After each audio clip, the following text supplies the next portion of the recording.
Prešovský kraj dnes stojí pred jednoduchou otázkou. Budeme ďalej krajom prežívania či krajom odchodov?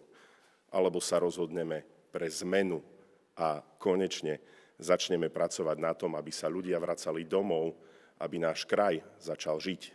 Mnohí odišli za školou, mnohí za prácou, pretože doma nevideli perspektívu.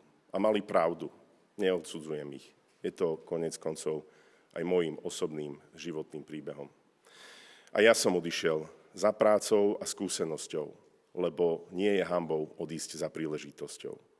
Smutné ale je, ak kraj svojim ľuďom nedá dôvod vrátiť sa. Aby sa ľudia vracali, musia tu nájsť 3 základné veci. Prácu, bývanie a infraštruktúru. Bez práce sa mladý človek nevráti. Bez bývania si tu mladá rodina nepostaví život.